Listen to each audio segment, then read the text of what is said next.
Sully. Conditioning wins shows. Symmetry and muscularity are secondary. Change my mind. It depends 100% on the category.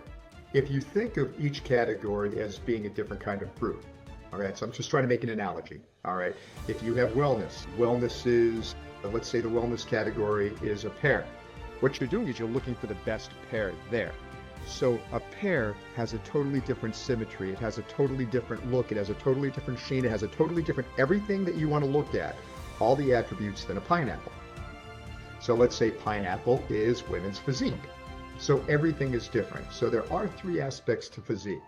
And when you look at a physique, there are three aspects that always have to come into play: symmetry, muscle size, and muscle definition. Symmetry is unique to each category in the OCB because if you think of symmetry not as balanced upper body, symmetry as what is the flow of all the parts you are looking for.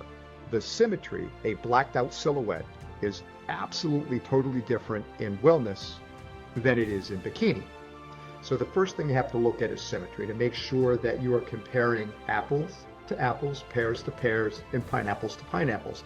It prevents a judge from inadvertently having the best women's physique competitor they have ever seen win a wellness category, okay? So that's the first thing.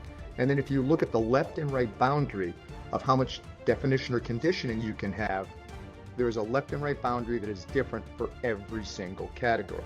So whereas in bikini, we'll just take the female classes, where in bikini, you want to see an outline of muscle separation throughout the physique. So you only want to see the outline of the shoulders. You want to see where everything ties in. So you want to see where the shoulder ties into the arm, where the quad ties into the hamstring, where the glute ties into the hand, etc.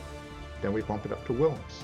In wellness, you want to see more detail. From that front pose, you want to see the vastus medius and lateralis. You want to see a thigh rod. You want to see slightly more definition.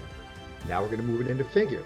Figure's even more lean. You want to see fully shaped quadricep muscles popping out. You want to see some delineation of that, and so on down the line to women's physique. The same is true in the male categories. So conditioning wins shows, not at the sake of everything else.